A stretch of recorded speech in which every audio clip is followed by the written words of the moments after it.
If you ever find yourself in the rare position of having to replace your shovel handle for your Spetsnaz shovel, well, here's how I like to replace them as well as customize them. First thing I like to do is obviously take the screws out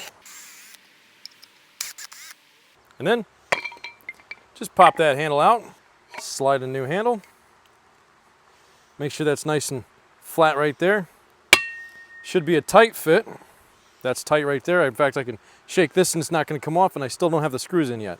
But what I'm going to do next is I'm actually going to pre-drill these holes. I feel like this has a better chance of not splitting the wood. And here I'm just using a 3/16 of an inch drill bit to actually pre-drill these. Now that you have pre-drilled your holes, put your Phillips tape back on, then you install the screws, and you should be able to just get these snug.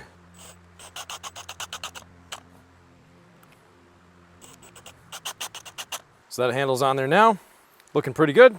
Now let me show you how I customize this handle. I like to do wire wraps on my handle, and right here I've got this very thin stainless steel wire. This stuff can always come off later in a case of emergency. You can do the same thing with duct tape. I just find that the stainless steel wire is more impervious to the elements. One thing I'm going to do is I'm going to take a 1/16 of an inch drill bit and drill straight through. And then I'm going to have the next one back here. It's important that it goes all the way through.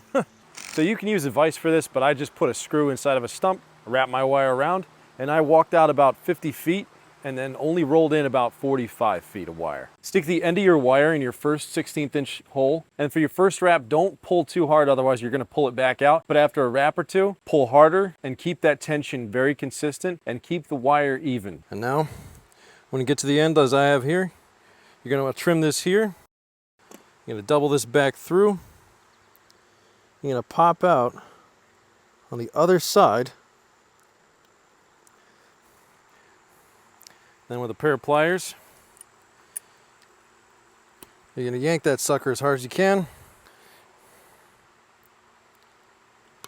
You're gonna clip it as tight as you can. And just so you never hurt yourself with that, you can just go ahead and grab a file. Make sure you're pushing on the back side when you're doing this.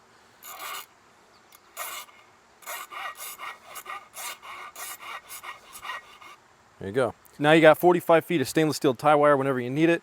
It does give you a little bit better grip too. And if you pair it up with the sheath right here, it makes a great addition to any vehicle for maybe clearing a road or even digging yourself out. So go check them out, coldsteel.com, and thanks for watching.